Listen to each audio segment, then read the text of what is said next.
خشکی ہو یا تری، جنگل ویرانہ، شمشان گورستان، سمادھی آستانہ، دریا گھاٹ، کنواں باولی، ہر جا یہ فقیر درویش، مجذوب عاشق، اپنی پکی چار یاری میں پائے جائیں گے۔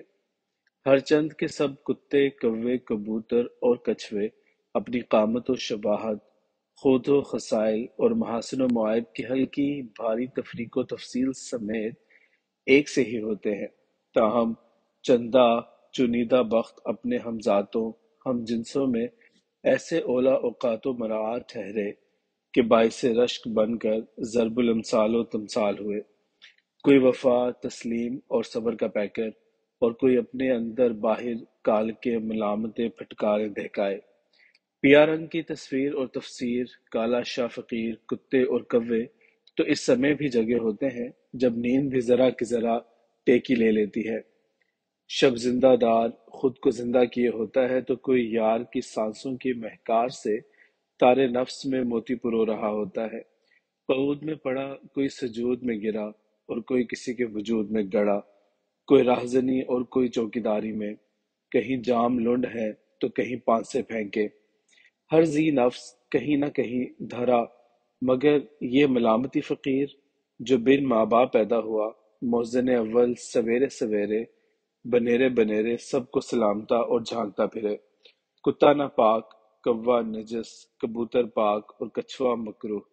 پاکی پلیدی، نجاست اور کراہت کا کیسا ملامتی امتزاج ہے یہ فقیری درویشی۔ وقت شاید دھرتی پہ اڑے بکھرے ٹھہرے ہوئے بادلوں کی مانند ہوتا ہے، چھدرا اور کہیں گہرا، رم جھم برستا اور کہیں کن منی کرتا ہوا۔ اسی طرح محض دکھاوے کا بادل بھی ہوتا ہے جو کبھی نہیں برستا، بس جھلک دکھا کر کہیں غائب ہو جاتا ہے۔ اسی طرح کچھ زندگیاں، دوستیاں، محبتیں، تعلق، رشتے، ہمدردیاں، تسلیاں بھی ہوتی ہیں جو کھوکھلی اور بے ثمر و سواد ہوتی ہیں۔ قصہ کوتاہ، میاں دیا خلیریاں ممیریاں بے برسے بادل کی طرح تھی جو منہ ماتھا کرا کر کھسک جاتا ہے۔ دیکھا جائے تو کوئی کسی کے لیے کر بھی کیا سکتا ہے، جب اپنی ہی گوگی نہ پکے تو دوسری کی پراٹھی کیسے لگے۔ البتہ یہ مشورہ ضرور ملا کہ یہ عمر ماش کی دال چننے کے لیے نہیں، 16 شنگار اور انگ انگ ابٹن بسانے کی ہوتی ہے، اور یہ بھی کہ جوانی کی بیوگی نحوست اور بڑھاپے میں بیوگی سہولت ہوتی ہے۔ جوان بیوہ نکاح کر لے تو ملکہ بن جاتی ہے، اور اگر بوڑھی کلمے پڑھوا لے تو رسوائیوں کا نلکہ بن جاتی ہے۔ سانڈل بیوہ کی ڈفلی اور کھانگڑ کی کھڑتال۔ ہائے وقت نے کیا پتے پہ پتا مارا کہ دیکھنے سننے والوں کے منہ مارے حیرت کھل گئے۔ اسی پہلے شوہر جس سے پہلی رات کھڑے کھڑے طلاق لکھوا لی تھی، اسے کمال رضا و رغبت مناکہت کا پیغام بھجوا دیا۔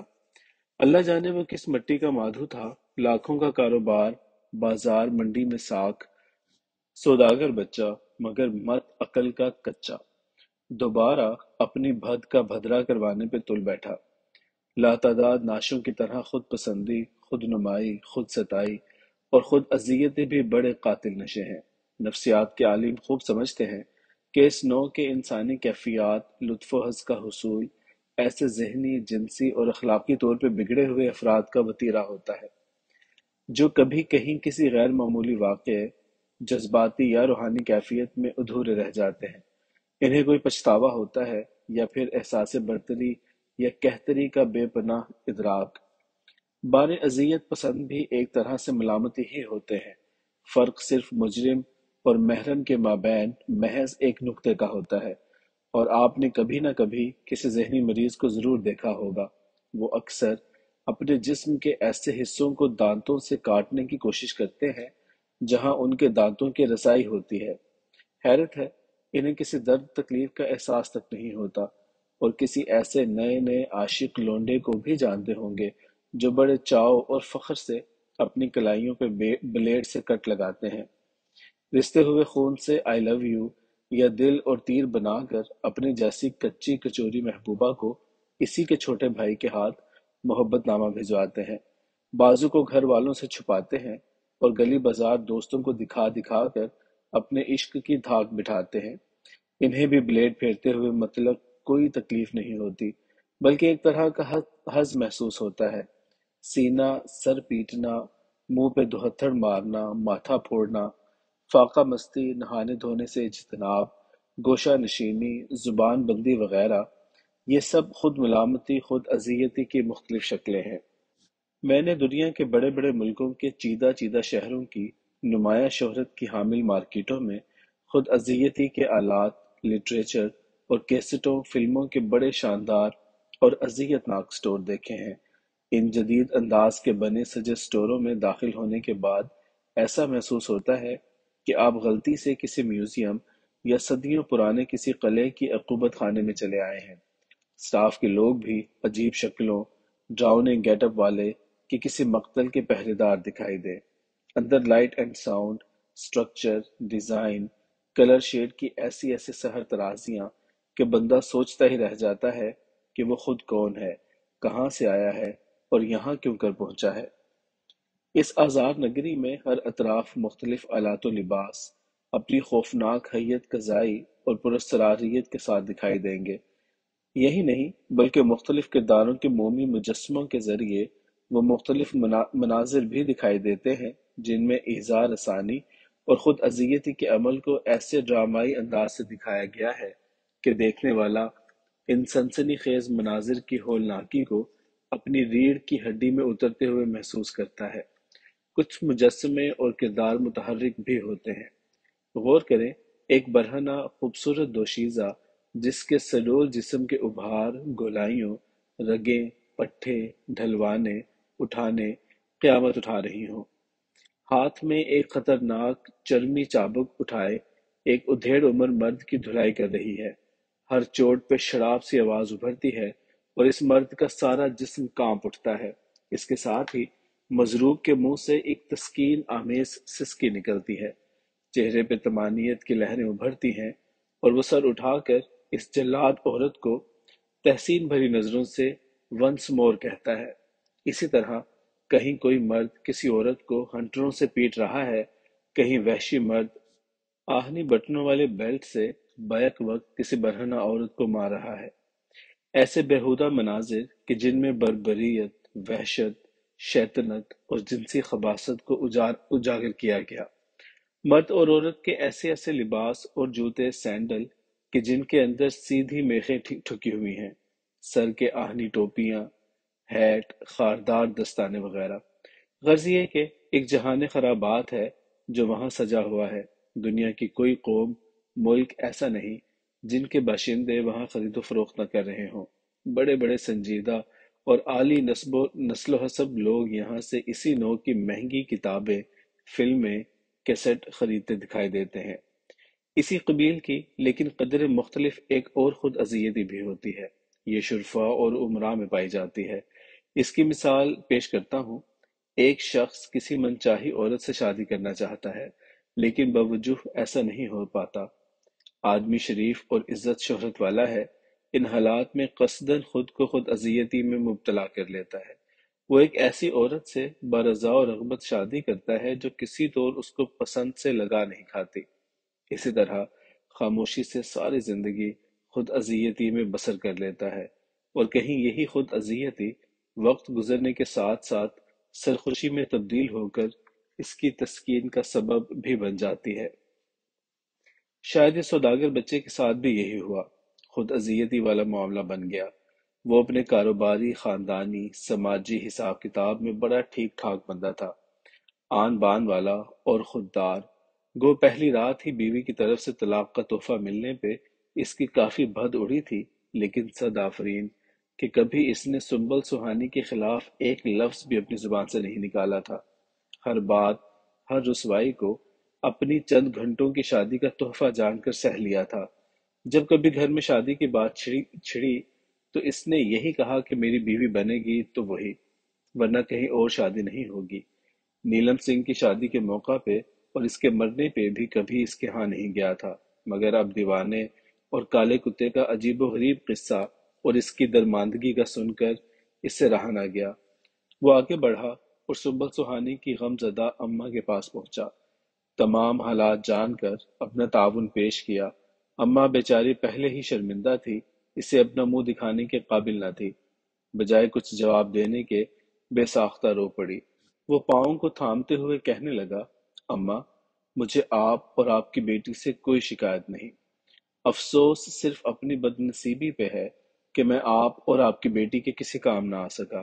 آپ نے جب بھی اپنی فرزندی میں قبول کیا تھا تو یہی نیت کہ میں ایک بیٹے کی کمی بھی پوری کروں گا۔ وائے نصیب، میری یہ خواہش پوری نہ ہو سکی۔ اب ان نامساعد حالات میں جب کوئی گھر میں محرم مرد موجود نہیں، میں ایک مرتبہ پھر بیٹا بن کر آپ کے دکھ سکھ بانٹنا چاہتا ہوں۔ اب پتہ نہیں سنبل کی اماں نے اس کی ہمدردانہ پیشکش کو کس انداز میں لیا۔ نتیجہ یہ نکلا کہ اماں اس کے اخلاق و اخلاص کے گن گانے لگی، اور وہ بھی وقتاً فوقتاً اس کے ارشاد و تعمیل میں پیش پیش رہنے لگا۔ پھر وقت کا رولیٹ کچھ یوں گھوما اور مقدر کا رولنگ بال بھٹکتا سنبھلتا لڑکھڑاتا کچھ ایسے پڑا کہ وہ صفر نمبر کا سبز گھر تھا۔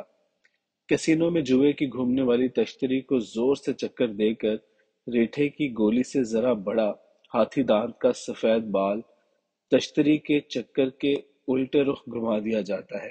تشتری جس کے کناروں پہ سرخ و سیاہ خانے بنے ہوتے ہیں، جن کے اندر ایک سے شروع ہو کر 40 50 تک عدد کندہ ہوتے ہیں، اکثر قمار بازار سرخ یا سیاہ خانے پہ رقم لگاتے ہیں، جو جیتنے کے صورت میں دگنی ملتی ہے۔ کچھ پرانے تجربہ کار نمبروں پہ لگاتے ہیں جس میں جیتنے کے چانس کم ہوتے ہیں، لیکن جیتنے کی صورت میں ایک کے مقابلے میں 21 ملتے ہیں۔ ان بہت سے اعداد اور کالے سرخ رنگوں کے درمیان ایک خانہ سبز رنگ اور صفر نمبر کا بھی ہوتا ہے۔ اس سبز قدمے خانے میں اگر بال رک جائے تو اس وقت داؤ پہ لگی ہوئی تمام رقم ہاؤس کی ہوتی ہے، یعنی تمام جواری ہار جاتے ہیں کہ جوا کرانے والے جیت جاتے ہیں، لیکن ایسا ہوتا بہت کم ہے۔ پہلی بار وقت کا رولیٹ کچھ یوں گھوما تھا کہ بال سرخ گھر میں براجتے ہوئے دکھائی دیا، لیکن چشم زدن میں یوں اچھل کر سبز کوٹھے میں جا پڑا کہ ساری بازی کا رخ ہی پلٹ گیا۔ وہ اپنے اخلاق و اخلاص سے اماں کے دل میں گھر کر گیا تھا۔ نتیجہ یہ نکلا کہ 2 ماہ بعد ماہ رمضان 27ویں کی بابرکت رات اسی نکاح خواہ نے انہیں مناکحت میں باندھ دیا جس نے ان کا پہلا عقد پڑھانے کی بھی سعادت حاصل کی تھی۔ قدرت کے رنگ بھی نیارے ہوتے ہیں، جبکہ ادھر قسمت بھی عجیب عجیب کھیل کھیلتی ہے، اور حضرت انسان تو اپنی تلون مزاجی سے ایسے ایسے تل چٹے دکھائی دیتا ہے کہ حیرت ہوتی ہے۔ انہونیاں اور حادثے بھی اگر نہ ہوں تو نہ زندگی زندگی رہے اور نہ ہی انسان پیکر انسانیت میں برقرار رہے۔ جو لوگ انا پرست ہوتے ہیں، خود پسندی، غرور، تکبر کو اپنی متاع اور خود کو عقل کل کا مالک سمجھ لیتے ہیں، اور اپنے تئیں تصور کر لیتے ہیں کہ ان کے حسن، دولت، طاقت اور شہرت کا سورج کبھی نہیں گہنائے گا، سدا یوں ہی ہرے بھرے، قابل قدر اور چاہے جانے کے قابل رہیں گے، تو ان کی مثال ایسے نرگسیت پسند، بھولے بھالے احمق مگر خوبصورت جانوروں، مثلاً گھوڑے، مور، کبوتر جیسی ہے، جن کو نرگسیت لے ڈوبتی ہے۔ سنبل سہانی کو یہ صابر مجذوب اور کالا کتا لے ڈوبا تھا۔ ڈوبتے ڈوبتے اتفاق سے اس کے ہاتھ اچانک اس کے سابقہ شوہر کا دامن آ گیا، جسے تھامے وہ پھر زندگی کے کنارے تک آ لگی تھی۔ ڈوبنے والے کے لیے سب سے پہلا اور بڑا مسئلہ صرف اور صرف ہلاکت سے خود کو محفوظ رکھنا ہوتا ہے۔ سو سابقہ شوہر سے نکاح کر کے اس نے وقتی طور ہی صحیح خود کو کس قدر محفوظ کر لیا تھا۔ بیوی، دوست، سواری، دکھ سکھ، کار کرندے وغیرہ اگر نئے میسر آ جائیں تو پھر سابقین پہلی سی اہمیت کے حامل نہیں رہتے۔ شادی کی شب حجلہ عروسی میں داخل ہوا تو اس سے وہی انداز اختیار ہوا جو پہلی مرتبہ ہوا تھا۔ السلام علیکم، میرے لیے کیا حکم ہے؟ وہ چپر کٹ سے کچھ فاصلے پہ خمیدہ سر باادب استادہ تھا۔ چند لمحوں کی مختصر سی خاموشی کے بعد وہ وہیں سے سر نہوڑے گویا ہوئی، آپ آگے بڑھ کر اس پائیں میز کے دراز کو کھولیں۔ حکم کی تعمیل میں آگے بڑھتے ہوئے اس نے دراز کھولی، اندر سے لفافہ اٹھائیں، کھولیں اور تحریر پڑھیں۔ اس نے ایسا ہی کیا۔ لفافے کے اندر کاغذ پہ لکھا تھا، آج کے بعد آپ نہیں بلکہ میں آپ کے حکم کی پابند رہوں گی۔ اب آپ میری جانب بڑھیں اور چہرے سے گھونگھٹ اٹھائیں، آپ کی دلہن منتظر ہے۔ کہنے کو تو وہ اب اس کے حکم کی پابند ٹھہری تھی، مگر دلہا بیچارہ وہی کچھ کرتا رہا جو وہ چاہتی رہی۔ معلوم ہوا شاہ جمالوں اور ناہید خصالوں کی بندگی اور نیاز مندی میں بھی ایک طرح کی تمکنت و تحکم ہی ہوتا ہے۔ لاکھ بچھے بچھے دکھائی دیں، مگر اصل صورت وہ چھائے چھائے ہی ہوتے ہیں۔ ان کی مثال خربوزے اور چھری سی ہوتی ہے کہ ہر حال میں خربوزہ ہی کٹتا اور چھری ہی کاٹتی ہے۔ شادی کے کچھ ہی دنوں بعد اس نے محمد علی روڈ سے اپنی رہائش تبدیل کر کے انڈیا گیٹ کے انتہائی پوش علاقے میں اختیار کر لی تھی۔ 7ویں مالے پہ 2 بیڈروم والا یہ فلیٹ بے حد پرآسائش، خوبصورت اور قیمتی تھا۔ دلہن کو تحفے میں ملنے والی اس رہائش گاہ کی چند نمایاں خوبیاں تھیں۔ سامنے دور تک موج در موج نیل گوں سمندر، سمندری پرندوں کی اڑانیں، انڈیا گیٹ کا نظارہ، لانچوں، کشتیوں، جہازوں اور کروزوں کی آمد و رفت۔ ایک طرف پرشکوہ تاج محل ہوٹل اور سونے پہ سہاگا دور حاجی بابا کا سمندر سے ابھرتا ہوا مزار تھا، جہاں سارا دن بھکاریوں، عقیدت مند زائرین کے پرے لگے رہتے۔ سفید موتی کی مانند گنبد پہ لہراتا ہوا پھریرا اور رات کو جھلمل جھلمل کرتی ہوئی روشنیاں دل میں عجیب سی طمانینت بھر دیتی۔ شور و غوغا سے یکسر پاک یہ علاقہ اس لیے بھی اہم اور منفرد تھا کہ یہاں عوام الناس کی رسائی نہ تھی۔ اس کے راہ راستے میں شارع عام نہیں تھی۔ پھیری، ریڑھی، خانچہ فروش تو کیا، یہاں آوارہ کتوں، بلیوں، کووں کا بھی کوئی تصور نہ تھا۔ زمین سے خاصی اونچی اور آسمان سے بے حد و بے قیاس نیچی، یہ رہائش گاہ عین سنبل سہانی کی ضرورت اور خواہش کے مطابق تھی، جدھر اسے کوئی دیوانہ زچ نہ کر سکے، کوئی چٹا کالا کتا اپنی بے ہنگم کرخت اور منحوس آواز سے آوازار نہ کرے۔ وہ شور و شورش سے کوسوں دور رہنا چاہتی تھی۔ وہ اب شاید تنہائی اور یکسوئی کی زندگی گزارنا چاہتی تھی۔ یہی ہوا کہ یہاں پہنچ کر وہ بظاہر بڑی پرسکون دکھائی دیتی تھی۔ اس کا سوداگر شوہر اس پہ دل و جان سے فدا تو تھا ہی، اس کی دل جوئی اور دل بستگی میں بھی کوئی دقیقہ فروغ گذاشت نہیں کرنا چاہتا تھا۔ اسے احساس تھا کہ بیگم کو کون سی چیزوں کی ضرورت ہے اور کن کن سے بچانا ہے۔